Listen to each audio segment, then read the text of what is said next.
Hi, I'm Jana Fott with Keller Williams, and I have a special guest today, Mitch Ratzlaff with State Farm Insurance. Mitch, you've been in the business a long time. Tell us how long you've been in the business. About 17 years, and before that my dad was an agent actually for 43 years, so I kind of grew up around it too. So you knew what you were getting into.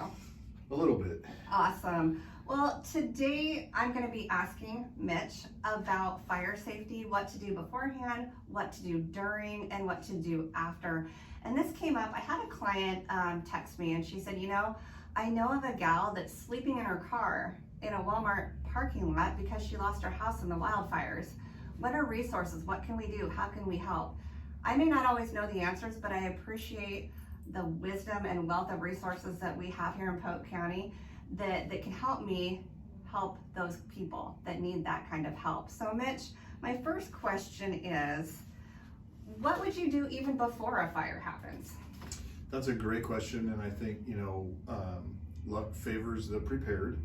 So the first thing I think that people don't take seriously is understanding and having records on who is their insurance company and what's their policy number, because an insurance company really needs those things right up front to help you recover. Now, it's true that companies can look up with your name and your street address policies, but when they're being overwhelmed with phone calls, and we see the kind of stuff that we saw this past August, September, that can be very difficult. So, and a lot of companies now have apps where it's free, at least for us, and a lot of the stuff I'm going to talk about today is going to be based on my understanding of State Farm, right? Sure. So, because I can't really speak for other companies, but most companies now have an app where you have access to your policies, you can see the coverage, you can see your policy number, and they make it super easy to just click a button, reach out, and talk to somebody.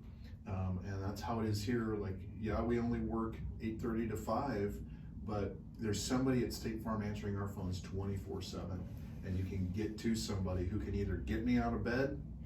It kind of alludes to the part you were talking about, like I knew what I was getting into. Right. I saw it as a kid. I saw my dad awakened in the middle of the night, and that's kind of what we sign on for when we become insurance agents. So we're there and we're ready, and we know who to contact when you contact us. So, and that's the other thing I would say, if all else fails, have your insurance agent's contact information, because we signed up to help people really when it comes down to it. So call us, call your insurance company if you have that number, and we'll help.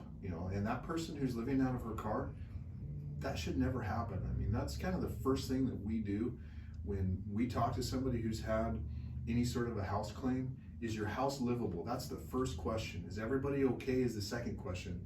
And if your house isn't livable, we kind of jump right to the process of, okay, we need to find you somewhere to live tonight, like right now. That is priority number one. And if that person has homeowners insurance in Oregon, that coverage is called loss of use, and that is required. Every insurer has to have that. So if she has home insurance, she has that coverage, and there's no reason she should be living in her car, other than maybe every local hotel is booked and there's no vacancy, in which case there still are other ways. Sure. Like, we rent people RVs, we'll find them stuff. So there's even an RV possibility. It doesn't have to be a hotel, just to make it, because it's going to be a long process to rebuild those houses. Yeah, sometimes a couple years. And one of the things that we were talking about before we got on camera was know your insurance policy. Your job isn't just to say, I've got homeowners insurance. Your job is to know what your policy entails, how much coverage you have. It doesn't just, as you know, cover the outside, it covers what's on the inside too. So it's good to remember that, good to be important. One of the other tips that I've heard is take pictures of what's in your house. If you have a gun safe, if you have jewelry, if you have it's your responsibility to make sure that you have pictures of those things and kind of a list of important things. Yeah. And companies, we want to help people recover. Like I said, we signed up to do this to help people recover, and oftentimes it's just a matter of substantiating. So the purpose of insurance is to help get you back to where you were prior to whatever it is that happening. So we don't want to put you in a better situation, but we also don't want to put you in a worse situation. We want it to be the same. So the documentation that you were alluding to, just taking photos, again, with your smartphone. I mean, these aren't really phones anymore, right? They're computers, and they're filing systems, and they're amazing. And so taking some photos of your home, like if a wildfire's headed your way, taking some pictures of your home outside, inside, that's going to help you and your claim rep recover the fastest, right, because it's all going to be documented right there super easily. And that's also to your point about reviewing things. Like, you don't, as a customer, you don't need to know everything about your policy, but you should take it seriously, and it would be a good idea to meet with your agent. I think biannually is on average, that's the timing that I recommend, to just kind of go over things, and then you don't have to remember it, you don't have to be the expert in it, but if you will meet with your insurance person biannually to just go over things and say, hey, am I okay here? right. You know, am I undercovered on my home? Am I overcovered on my home? Right. A good insurance agent doesn't want you to be overinsured either, because then you're paying for something you're not going to get. And that's a great way to lose a customer for an agent. So we want to make sure that you're dialed in right where you need to be. But we're really bad as people at reading minds. So it's hard for us to know what you have inside your home. I mean, we can drive by and see the exterior, but we don't know what you have inside your home. We don't know what makes you different from every person out there. So those are the types of conversations you want to have with your insurance agent. I would encourage people, you know, don't withhold information from your insurance agent, right, because like I told you earlier, you buy insurance not just with premiums, but with the truth. When we know what we're protecting, we can do a better job of it. And I think people's concerns are, oh, you're going to raise my rates. Well, not necessarily. Right. Sometimes that truth actually brings rates down too. So, but the fact of the matter is, if you're not transparent with that information, it may not be covered the way you want it to be covered. And that's really our number one priority. And one of the keywords that we were talking about earlier is meet. It's easy to get a text, it's easy to make a phone call, it's easy to get an email, but Mitch and I both were talking about how me in my real estate field, his in his insurance field, it is so important to have a sit-down conversation so that we can really understand your wants and your needs, and we can help you meet those wants and needs. And I think there's maybe some questions on an insurance policy that, yeah, you have an insurance policy, but does it cover this? And maybe the wildfires made you even think of some more questions that maybe you didn't have to begin with. So meeting isn't just maybe emailing or picking up the phone. Have that sit-down conversation so that you can make sure that you understand everything that is on your policy and the coverage that you and your family have. Now, when it comes to, let's say, a mass fire and houses burning down in the like in the towns where they just were decimated, does it make it harder for you to do your job, or are you following the same exact steps that you did before? You know, it's just done on a bigger scale, and this is where it's helpful to have an insurance company that is, you know, more than just a regional company, a national company, because we have the kind of manpower it takes to respond in those situations.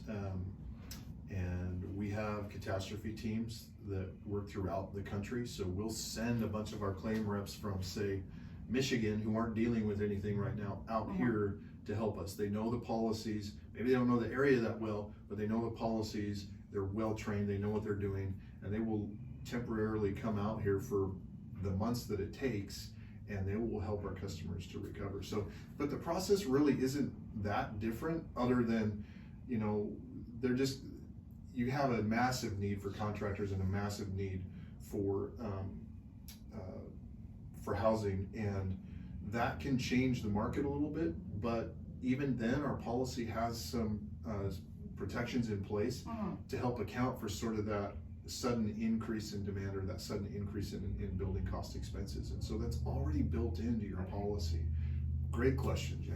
Do you work really closely with Red Cross too? Because I know that they have some resources, but I've also heard, and this was from the client that was talking to me about the gal that was living in her car, unfortunately. It was so all over the place, and then there was Washington and there was California. They didn't have as many resources as maybe they were expecting. So do you work closely with Red Cross, or is that kind of a separate entity and you both kind of are working in tandem but maybe not together? Yeah, so I know as a company, we donate lots of money to them because we realize that there are some of our customers may not have access to their policy information. They may not know where to start, because, you know, I mean, I talk to some people and you're displaced. You know, you get that phone call from the sheriff's department that says you have to leave now. And what do you grab and what don't you grab? And maybe you don't have that information. So we know that that's a reality. We give lots of money to things like the Red Cross to help people recover. But you know, they're sort of responding in an emergency fashion too. And so oftentimes it can take them a couple of days to kind of get their feet underneath them, to respond to the volume and the magnitude of what's going on and the number of people who need help. So there can often be sort of a lag time there. But again, I would say luck favors the prepared. If you know your insurance agent's phone number and your insurance company number and your policy number, and you're the first one in line, you're the first one to get help. Yeah. And before we deal with the rest of that scale, so I would just say that, you know, that's really important to have that information at your fingertips and to have it with you. And again, nobody goes anywhere without these anymore. So if you can get it there and it's secure, you're way ahead of the game. Absolutely. So maybe take a picture of your insurance card. It has your policy number, it has your agent, all the information that you would need in case of that emergency. And even in a fire, I can't imagine not grabbing my phone. So I think it's going to be with us at all times. Any parting tips that you have for us? What's one thing that maybe I missed, I haven't asked, one thing that you would think that maybe could help the people that are suffering right now, or that unfortunately this might be a reality for them someday? Yeah. You know, just kind of thinking through the conversations that I've had with some of my customers who've been impacted by these wildfires, taking photos, again, super critical. Having your policy information handy, super critical. You know, there's different areas of your policy, and that I'm going to key in on that loss of use part. You know, we'll actually put somebody up for up to 2 years. 2 years. If it takes 2 years to get your home built, we'll put you up for that long. That's already built into your policy. Wow. And so, and if you add that together with the amount of money that we pay people for their belongings, and so like for let's use a $300,000 house because it makes the math kind of easy. Sure. We're going to provide $250,000 for stuff, and we're going to provide $100,000 for loss of use or 2 years. So you got your 300 plus 250 plus there's hundreds of thousands of dollars there of coverage. And I think people just need to hear that, because at the end of the day, you know, you can feel overwhelmed when something like this happens. Sure. But when you suddenly know that, hey, we have in the checkbook for you, for your recovery, that kind of protection and that kind of money, and we have the people that know how to do it, and we work in teams, right? So we got a team that is going to be actively working on loss of use, and a team that's going to actively be working on rebuilding your home, and a team that's going to actively help you to establish the value on all your contents. Like, we're going to walk you through this process one step at a time, and we've been through it so many times.